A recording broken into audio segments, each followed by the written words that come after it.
This video will demonstrate how to choose the best wireless frequency range for your area when purchasing a new wireless system.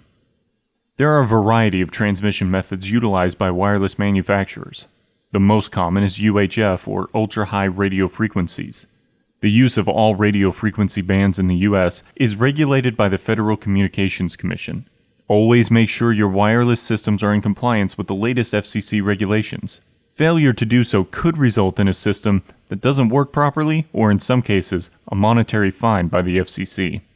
While some wireless systems, like Sure's Axion Digital, can communicate across the entire operational UHF spectrum, the majority of wireless systems can only operate in specific, predetermined ranges.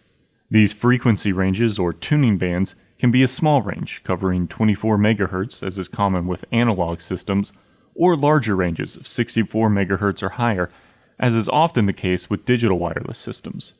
In many cases, the frequency range of a wireless system is assigned a designation by the manufacturer, and may or may not have the specific frequency range listed on the devices themselves. To assist with selecting the frequency range that will be the most advantageous for your area, select manufacturers provide a free-to-use reference that shows which channels are open in your geographic area, as well as those that are already in use by other commercial and public organizations. For the purposes of this demonstration, we will be using Sure's Wireless Frequency Finder, which is available on their website.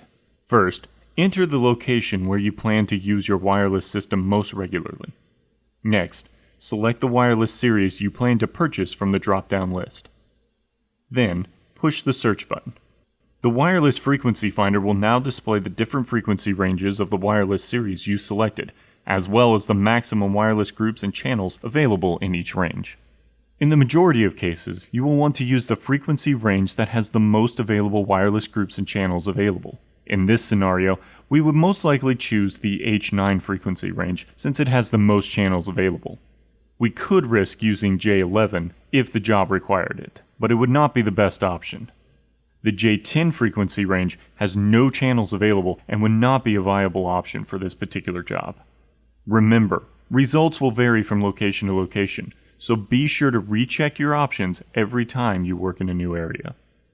Pro tip: online frequency tools are convenient for simple installations using a handful of wireless systems.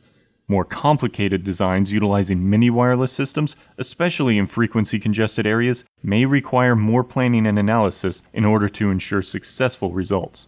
Such installations may benefit from a more comprehensive on-site frequency scan and consultation from a certified integrator.